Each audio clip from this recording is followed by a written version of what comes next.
So let's start with our first class.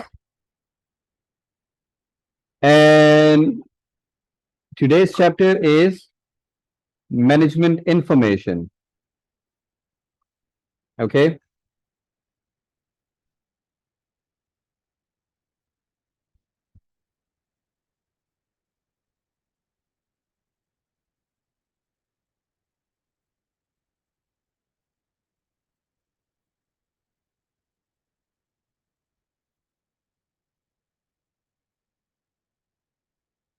Now, students, remember that the managers of a business, of course, they'll have to take decisions on regular basis. If they have to take the decisions, they will require information in order to make some informed decision. Okay. So this particular chapter is about management information. Okay. But before that, a couple of things which are very important because our subject, which is the management accounting, you need to understand the difference between the financial cost and the management accounting, right? We overviewed it in our previous class also, but let's see it again. You see, first of all, financial accounting. What's the purpose of financial accounting?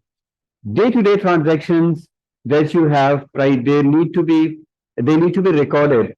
They need to be summarized, right? They need to be reported. Okay. Like, for example, if we are buying some raw material, if we are selling something, if we are buying equipment for the office, right? So, of course, these are the transactions.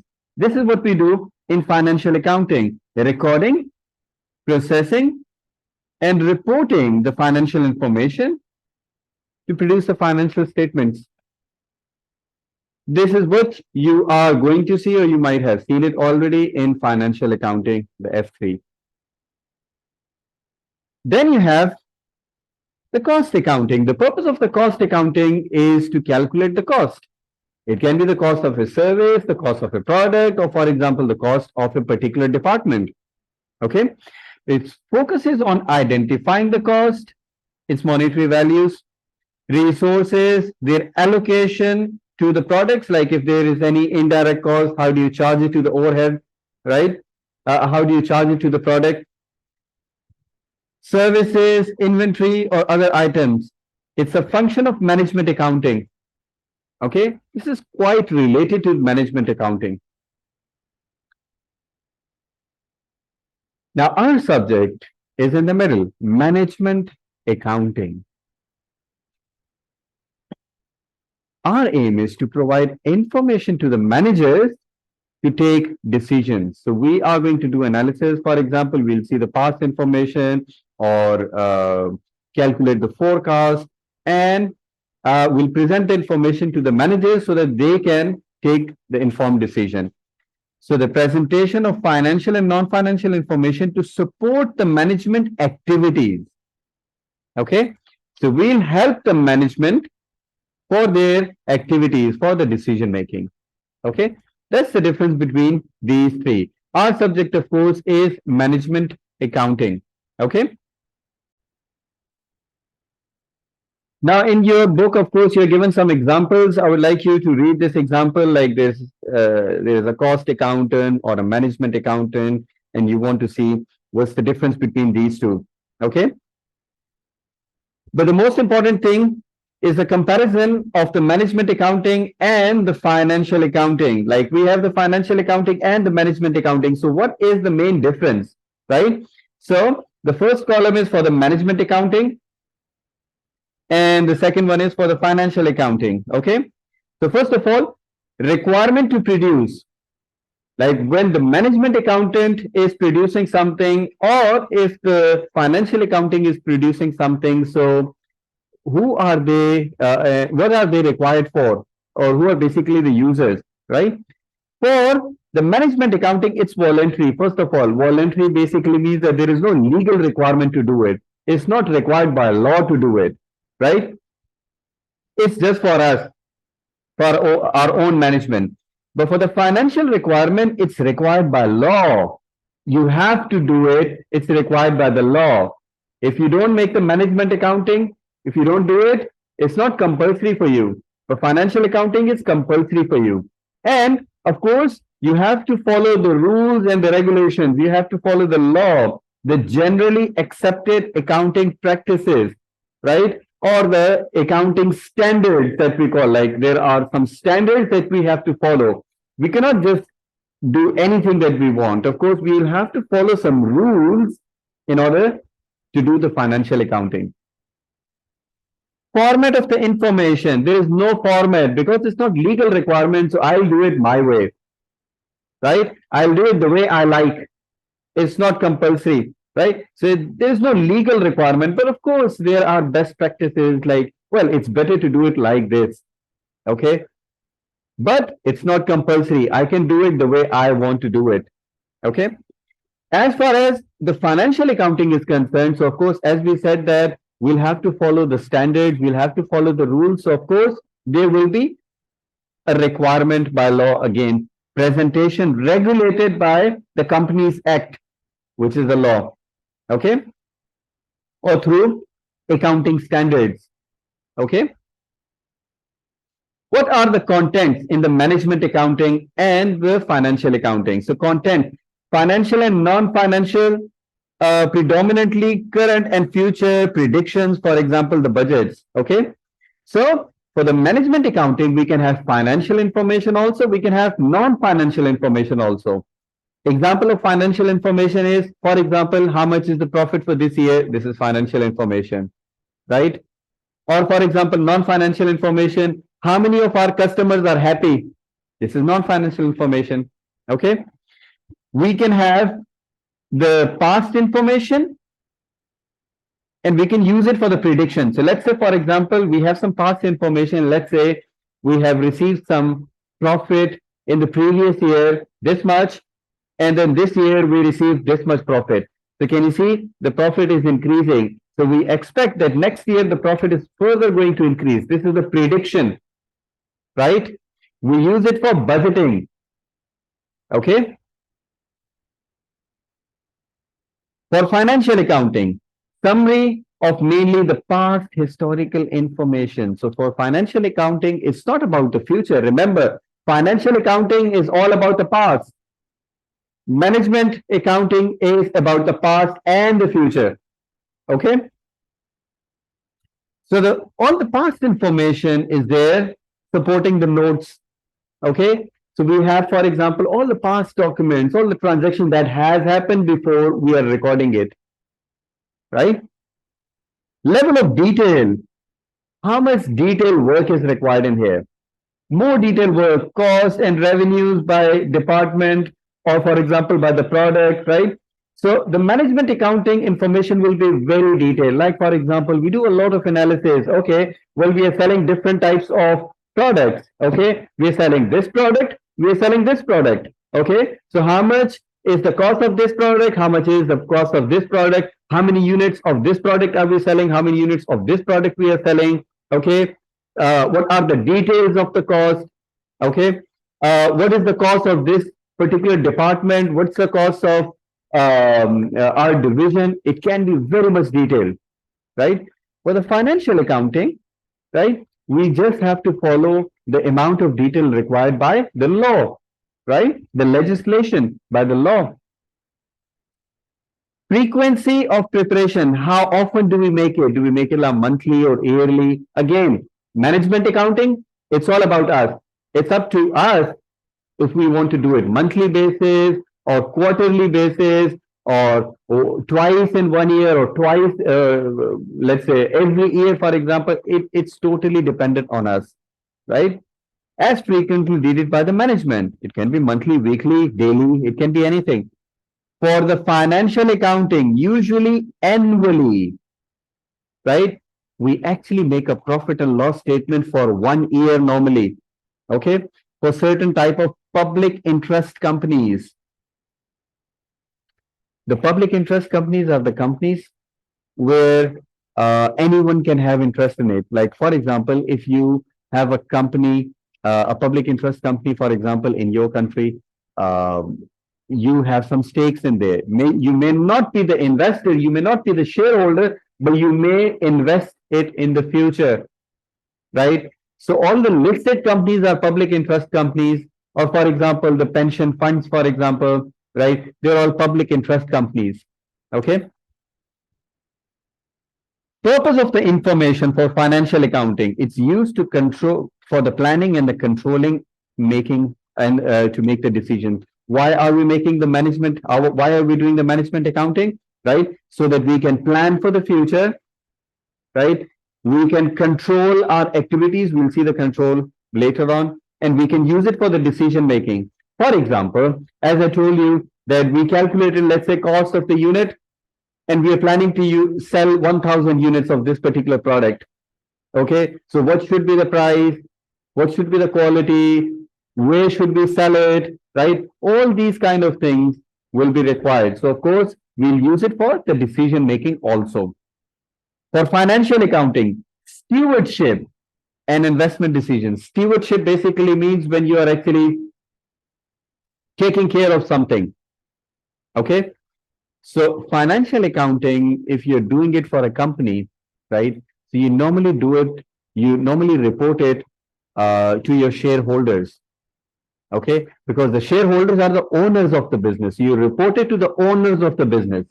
Okay, so the directors are basically managing the company on behalf of the owners of the business, who are the shareholders. Okay, and for the investment decision, yes, you're right. Right, and then again, management accounting, basis of valuation. How do you value it? We use standard costing, we use relevant costing, we use marginal costing, we use absorption costing, right? How stupid is that? We have not studied it yet in F2, but it's still given. Well, it's at the moment we can consider it to be assumed knowledge that you know what are the standard costs or relevant costs or marginal costs or absorption cost, right? These are different types of costs. If you understand it, good. If you don't understand it, don't worry. We are going to do it one by one later on. Okay. Basis of valuation in financial accounting, historic cost, right? Historic cost. Like, for example, if you are valuing the share of a business, right? You're not considering the market value of the share. You're actually considering the book value of the share, right? Or, for example, um, let's say if you have some assets, right? You will be always taking the book values, the balance sheet values after depreciation. Okay. So historical cost as modified by revaluation of certain fixed assets and fair values as required by the financial reporting standards. Okay. So yes, these are different types of financial reporting rules. But again, if you don't know about it, don't worry about it. Okay. Yes, you're right. So if you have understood the last point, good. If you have not, then don't worry at all. Okay. So that's the difference between financial and the management accounting. Now let's move forward to something called planning, decision making, and control. Right? What is this? These are the activities of a manager. What do the managers do? They plan, they take decisions, they control. We'll discuss the planning first and the control first, and after that, we'll go to the decision making. What is planning? Look, you're a manager, you are making calculators. Okay, you want to make a plan. First of all, how many units you want to sell? Okay, I want to sell 1,000 units in this particular month or in this particular market. Okay, 1,000 unit. That's my plan. I make a budget. Budget is a quantitative plan, right? I mean, a plan can be a general plan. I want to be a chartered accountant. This is also a plan, okay? Or I'm planning to be a chartered accountant, right? But it need to be more precise. It need to be some quantities need to be added, figures need to be added, and this is what we call a budget for a specified time period. Okay, like for example, how many units am I planning to in the next month? 1,000 units. This is basically a plan. So managers will make a plan. So let's say at this point, the managers made a plan. And after 3 months, the actual time came and we got the actual result, right? Remember, the planning is done for the future. And one day that time will come as well. So you made a plan. You thought that you are going to sell 1,000 units, but then you didn't sell 1,000 units. Actually, you sold 950 units. So it means you actually have not done what you were expected to do or what you were planning to do, right? Why didn't you do it? What's the reason? Do you think the staff members were lazy? They were not selling, they were not working good enough? Do you think there were some market conditions and because of that we were not able to sell it? Right? So we need to control these things. We need to control the activities of our employees, for example. We need to motivate them.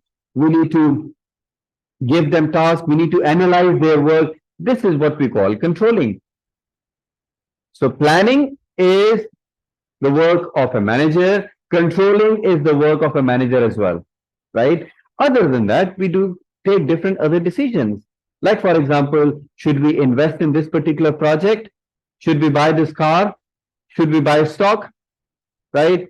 How much salary should we pay to our employees? These are all decision makings that the manager has to do. So the managers will require information for these three activities. Okay? Remember, the chapter is management information. Okay? So planning, decision making, and control.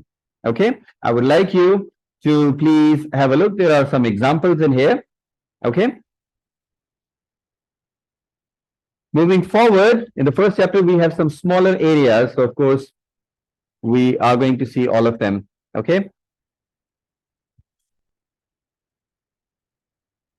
The next area is the levels of the management. You see, you have senior managers, you have junior managers, you have the middle line managers, you have different types of managers. Okay? So, there are three types of three level of planning and decisions, or the three levels of management. Okay? The first level is strategic, the second level is tactical, and the third level is operational. Can you see? It's like a triangle. Why is it a triangle? It means that the top level manager is going to sit in here, the middle line managers are going to sit in here, and the junior managers will be somewhere in here. If you have noticed, I have one at the top, because at the top, of course, you'll have less people, and then you'll have more people at the middle level, the tactical level, and more people at the operational level. Now, if you come to the decision making, what kind of decisions will be made by the top level management, the strategic level? That will be the strategic level decisions. Like, for example, where should I sell the product? Right? I'm not going to physically sell the product, but okay, should I sell it in this market or that market? Should I sell this product or that product? Okay. What should be the quality of my product? What are the types of the customers I'm targeting? Right? I'm selling calculators. So am I selling a journal calculator or am I selling it specifically for the accountants? Right? So these type of decisions, the big decisions, or where do we want to see our business after 10 years? That's the big decision. Now, of course, at the strategic level, it will be big decisions. That's why it's at the top. But the numbers of the decisions or the number of things that we'll be doing will be less. The details will be less. As I told you, okay, like as we said, which product should we sell? Which market should we target, for example? What should be our basis of competition? Like, do we compete on the basis of price or do we compete on the basis of quality? Right? These are the big decisions. So that's why it's on the top, but it's small. At the tactical level, this is the next level. Like, for example, managers of a department or a division. Now, of course, the managers of this department or a division are going to follow the same strategy as taken by the strategic level. Okay, if the strategic level decision was that we are going to sell it in a particular market, Now, the technical level management are going to work on that strategy and expand it further. How will this happen? Right? What should be the target of the sales manager? What should be the target of the production manager? How many units are we going to produce? Right? So that type of work, this will be more detailed. You see, this box is bigger. This area is bigger than the strategic level. The work will be more detailed. The decision will be comparatively, or the decision making will be comparatively lower, but you'll have more decisions. And then the junior level managers, the operational level managers, again, they're going to follow the strategies of the technical level, right? But their work is going to be very much detailed, small details, minute details, but more details will be required. Okay, who's going to work in the morning? Who's going to work in the evening? Right? What days and what hours are busy? What should be our schedule, for example? What about the attendance? Right? So these kind of things, like very detailed but small decisions. So strategic level, big decisions, but less decisions. Technical level, medium level decision, and slightly more detail. Operational level, small decisions, but more detail. Okay? Make sense, guys?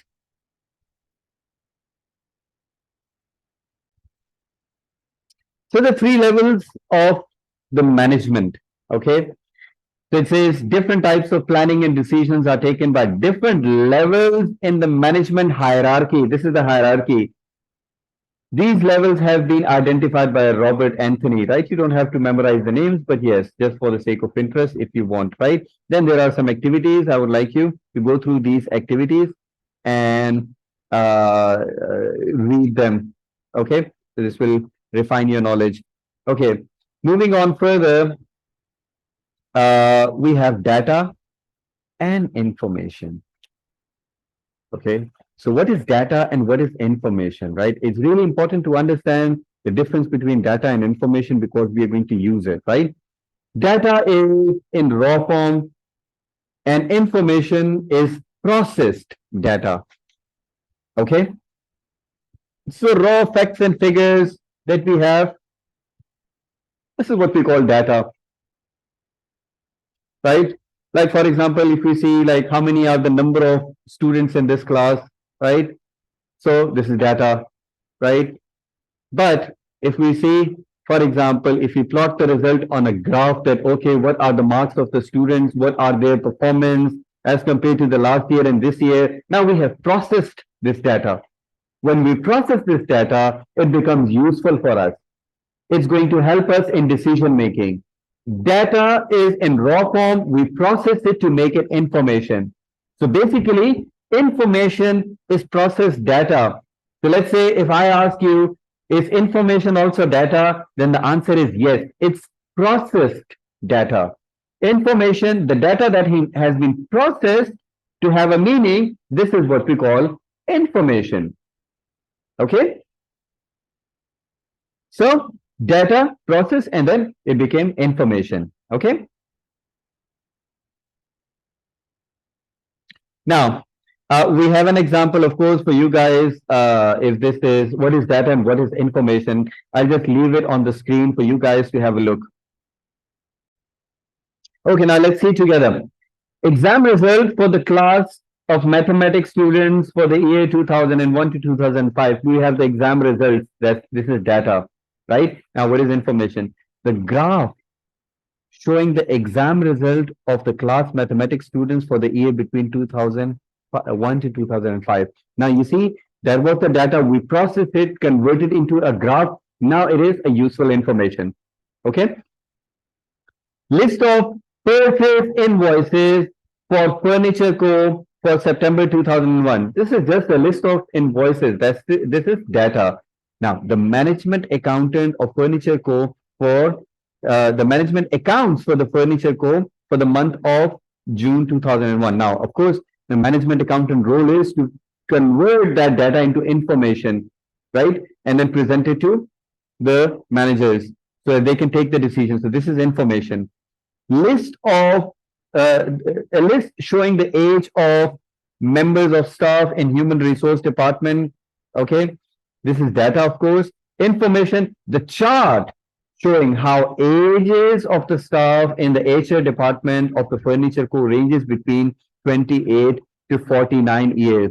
How many people are 28 years old or how many people are older, right? So for example, if you have a chart, right, a table or a chart, something, now we're presenting this information. The information will be process data, as we said before. Okay, is it clear? Next one. Now things are getting more interesting. Types of data. We said data are raw facts and figures. Now we are discussing the types of data. There are two main types of data, the primary data and the secondary data, right? Now, if you see for example, the definition, primary data is the data that has been collected directly from the source. Secondary data is collected by someone else other than the primary user.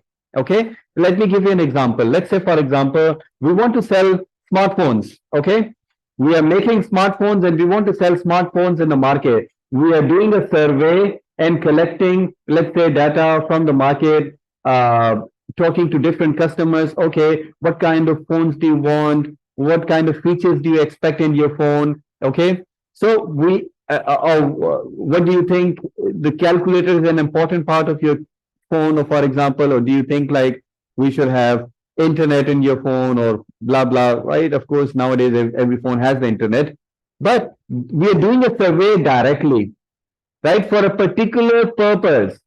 So this is primary data. We're collecting the data for a particular purpose, right? But then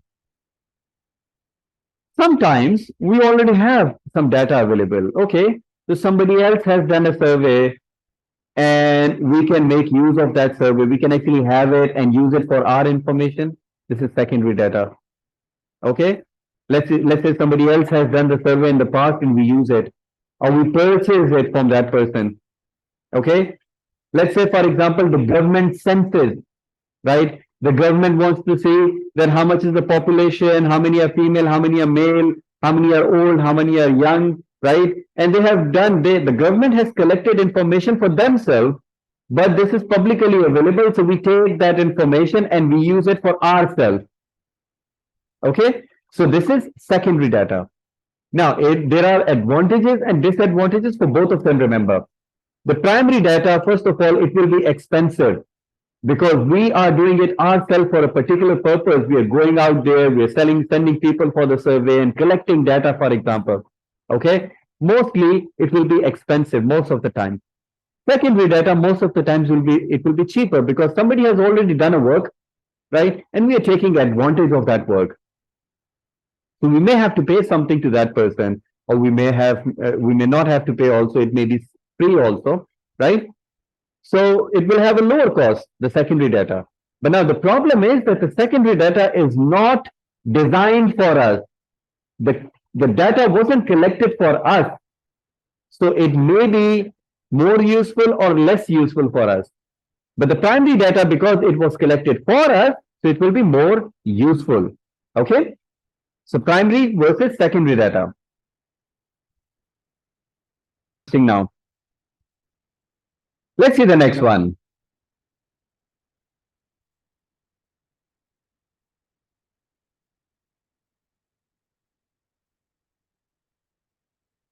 Okay, now the sources of the information. We talked about data, we talked about information, we talked about primary and secondary data, or we can say primary or secondary information also, right? What are the sources of information? From where do we get the information, right? There are two main sources of information, internal sources and external sources. So let's see the internal sources first of all. Internal sources are basically our own sources, the information that is coming from the organization, within the organization. Okay, so one way of classifying the information is whether it originates from inside the organization, which is what we call internal sources, or from outside the organization, which is what we call external sources. Okay, so the information that is coming within the organization, what are those things? For example, the accounting system and the record. This is our own information, our own accounting records. Okay. So if we use our own accounting records, that's internal information. Okay. Second one, employees and managers. It's our own managers and our own employees. If they are giving us some information, this is internal, right?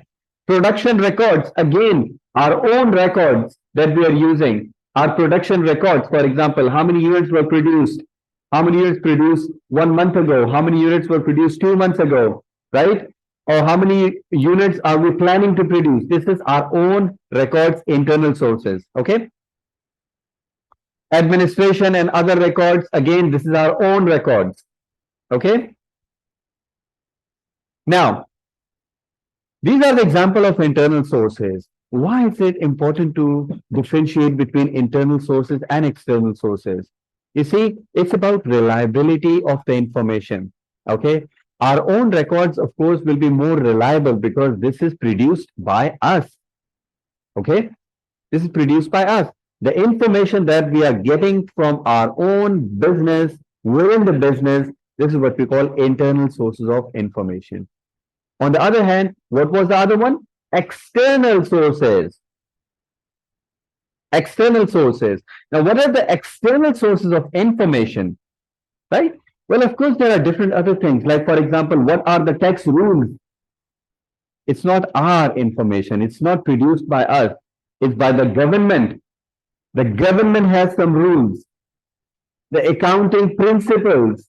It's not produced by us. The accounting principles, the standards, they are not our information. It's given by someone outsider, right? The government census, right? The collection of the, like, how many, like the population or demographics, for example, right? This is what we call the census, right? It's done by different countries after every few years. Okay. These are the external information. Other than that, for example, if we are getting some information from the competitors, right? That's also external information, right? Now, first of all, for the external information, how much reliable is that? For internal information, we say, well, we can rely more on internal information because it's our own information. But external information, how much reliable is it? Well, for some, in some cases, it will be very reliable. Like, for example, the government rules, it will be written quite clearly. What are the tax rules, for example, written quite clearly, the accounting principles quite clearly. But let's say if we're getting some information from the market, from our competitors, right? Or if the customers are saying something about the competitors, right? So how reliable will that be, right? Like, you see, a lot of times what happens, like students enroll with us and then they'll actually start backbiting about the other teachers. Okay, that teacher wasn't a very good teacher. He used to say this, and this to us. Okay. Well, I won't say it to someone else. Why? Because I really don't know if the student is lying or this is true, right? So how much reliability is there is again a question mark. That information can be used for different other things like marketing intelligence, right? We're collecting different information regarding the market, which kind of product will be popular, what are the customers thinking, what are the customer demanding, what should be the price, okay? So these are the kind of things that we can get from external sources, okay? So external information, internal information, okay? Next one. The sources of data, machine, and transactional and human, right? So how do you basically, the sources of data, the different types of sources that we have, right? It can be machines, it can be transactional, or it can be human. In other words, we are saying that how do we collect the data, right? What are the sources of the data? Okay. So let's read one by one. This is interesting. Remember, we're collecting data. So how do we collect it? So let's talk about machine or sensors to collect the data. Okay, I want to see it in more detail with you guys because I feel it to be more important, right? I would like you to read it also. Data generated from a device containing a sensor that detects data from a physical environment, right? So we have, let's say, a machine which is collecting data for us, right? So what can be the example? Let's say, for example, if we have a thermometer in the fridge, right? Or a chiller, right? Let's say I'm selling frozen fruit, right? Or let's say I'm selling frozen meat, okay? So I have big chillers or freezers for that, and I'm checking the temperature regularly to see if it is suitable for our products or not, okay? So that machine, the thermometer, is collecting information for us. So this is basically collecting data through machines. There are different other examples. Okay, sensors can record different things. Can, for example, record the temperature, record the motion, or the light or proximity, right? Like how much is the temperature? I gave you an example, for example, the machine, right? Those who are into sports, right? So let's say if you have a cricket match or a football match in the evening, so you have some devices. I don't know what do you call it, but you have some devices to check the light. How much is the light? Is it dark, or you still have enough lights, right? Or for example, what about the motion, right? So for example, the traffic, the traffic police may use some devices to see the speed of a car, if the cars are overspeeding or not, the speed gun. That speed gun can be used by bowlers, those who you will know who are into cricket. Okay, so what was the speed of your ball, for example? Okay, or the proximity, how close are you to something? Like for example, there are some stoves which are electric and it has radiations, right? So let's say if I have some devices to see the radiation, right? So when I'm like, let's say, 3 meters away from the device, so or whatever, let's say it's a microwave. So let's say there is no radiation, but when I get close to it, the radiation level increases. So you see, all these things, these are different machines which is collecting information for us. Okay.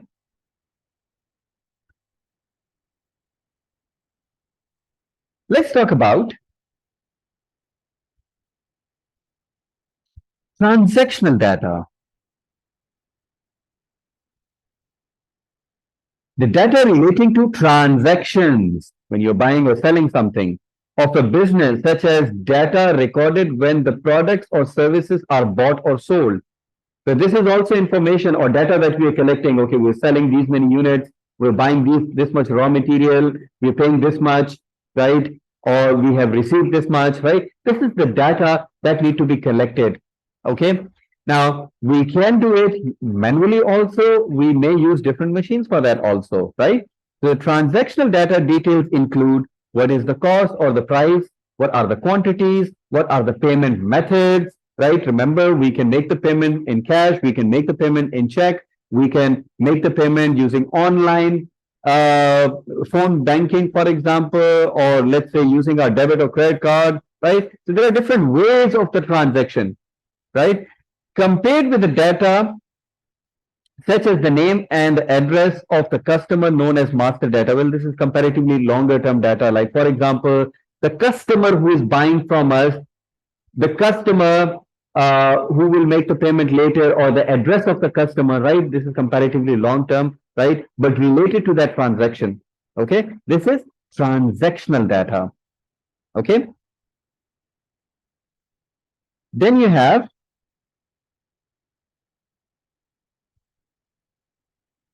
human or social data, right?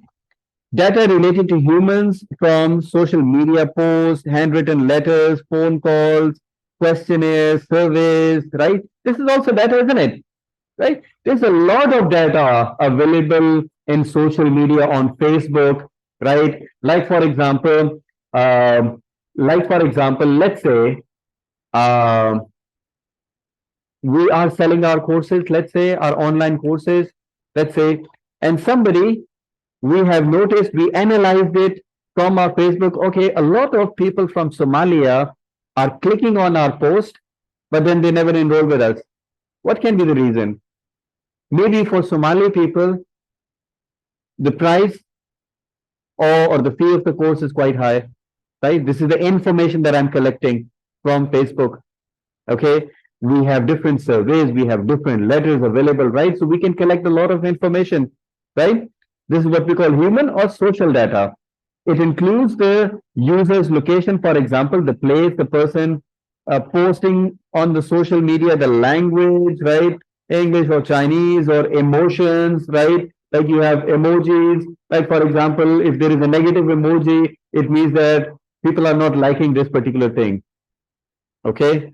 Or some people are very excited, this kind of emoji, right? So it means, okay, I think this thing is something which is more popular among the people. Okay. So, yes, these are different sources of the data. We are collecting data. Remember, we are collecting data from different sources. It can be machines which is collecting data. It can be different transactions through which we are collecting data. It can be through different social media or different other types of things which is available on the internet, which can actually help us to collect the data. Or the news report, television, that's all included in the human or the social data. Okay. Now, after the sources of data, let's talk about direct and indirect capture cost. Right? The data can be collected directly and the data can be collected indirectly. So what is direct, for example? Direct capture directly from the sources, right? So for example, directly we are getting the data from the sources.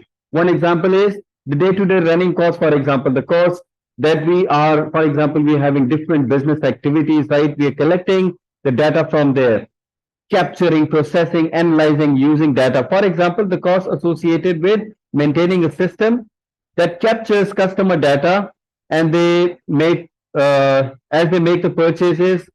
For example, the e-commerce platform, right? Like for example, if you're selling something online, right? So we're collecting the data, how many units are sold, right? Who is purchasing, who are the customers, right? We're collecting it directly. Another example could be the cost associated with the reporting platform that queries data from storage and organizes, translates into usable report, chart, and dashboard, right? So like, for example, we have some data available already. Like, for example, we make some charts using the available data that we have captured. Okay.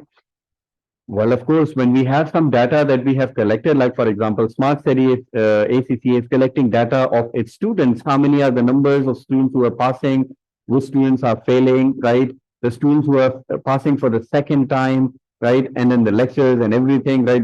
This need to be captured. This data need to be captured, or the changes in the examination or the exam format, for example, different kinds of things are there that we actually collect. And of course, we'll need storage of this data as well. So if we have to store it, so we'll have to bear some cost for the storage also. Okay. Like for example, we have a paid account of Google Drive. Okay.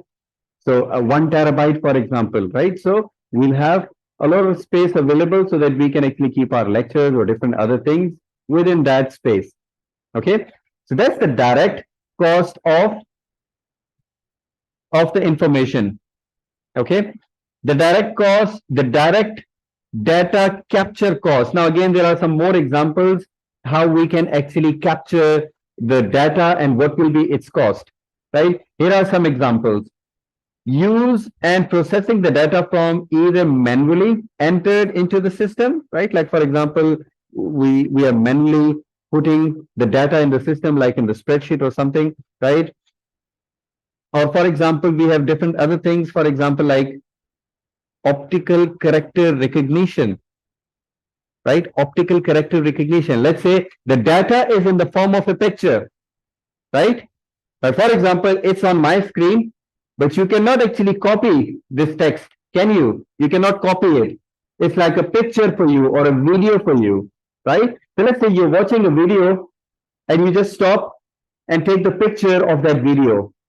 And then through different softwares, which is what we call the optical character recognition, you will process it and this will be converted in the word form, right? From the picture, you will collect that information and you will convert that into, let's say, Microsoft Word, right? And then you'll be able to do the addition and for addition or subtraction in the lines, or let's say editing, for example, if you're doing something, right?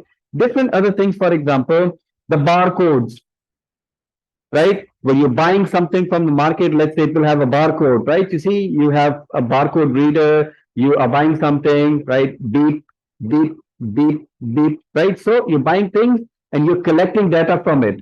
You're capturing data from it, the barcode reader. You also have the quick response codes or the QR codes, right? Like, for example, sometimes when you have to pay the bill, we have the option, let's say, to open our online banking and take the QR code and make the payment directly using the QR code, right? Or let's say when you actually log into WhatsApp through computer, so you will require a QR code in order to log into your WhatsApp on your computer. So the quick response code. Next one is RFID tags. This is interesting. This is what we call radio frequency identification. This is comparatively more modern. Radio frequency identification. So these are like different tags that we can use for different purposes. Let's say, for example, you're doing stock taking, the stock counting, right? So different stocks are there. You're counting 1, 2, 3, 4, 5, 6, 7, 8, 9, 10, right? You manually write it down, right? After a week, again, you do the stock counting 1, 2, 3, 4, 5. Okay, so these many units are sold and these many units are left, right? You can do it by monthly basis, or, or for example, you may do it, let's say quarterly. But it's a time-consuming process, isn't it? Like you spend a lot of time in the stock taking. Think about it. If we have a device, right, and we just walk through with the stock and all the data is collected in this device, it can be done through RFID tags. So let's say, for example, all the products that we have, it has the RFID tag, and this is basically the reader. Okay, so it will be linked with this particular device through which we can collect the data from different things. The RFID can be actually used in different other things as well. Let's say, for example, let's say I'm selling milk, okay, and I have RFID with my milk bottles, okay, and every bottle has a tag attached to it, right? So let's say, for example, it will tell me what is the expiry date of each and every bottle, okay? So which one are expiring tomorrow, which one will expire, let's say, after 3 days or 4 days or 5 days, right? So if I know, if I have that information, this will help me to put the bottles which will expire soon on the front so that we can sell it earlier. Okay, so different ways of collecting data. We can do it through artificial intelligence, right? The artificial intelligence, again, more modern. You see, like different people, let's say, are contacting you. You have the bots, for example, to reply back to them according to their needs, right? The data is collected using different techniques, right? We are going to see it in more details in a while. Different processes can be used. Okay. So yes, that's also these devices or these techniques and everything. This will cost us something, of course, right? So don't worry about it if you don't know a lot. But this paragraph was quite interesting, so I thought that I'll read it along with you. Okay. So the direct data capture, collecting the data directly from the source, direct data capture, right? But then indirect data capture, what does that mean? Any data which is not obtained directly from the source, right? So from a different source, let's say, we're not collecting it directly from that source, we're actually collecting that data from a different source. What can be those different sources, right? Indirect data might be transactional cost, meaning that it was purchased directly from another entity.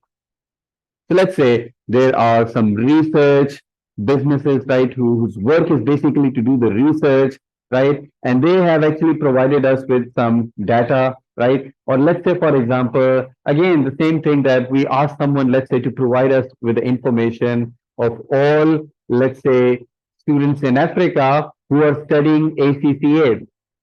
Okay. So we don't have that information, but we are actually collecting it from someone else, somewhere else. So this is indirect capturing of data. When we collect the information of our own students, this is directly capturing the data. But when you do it from someone else, right, that will be indirect method. Okay. So yes, direct and indirect capture of the data and the cost associated with it.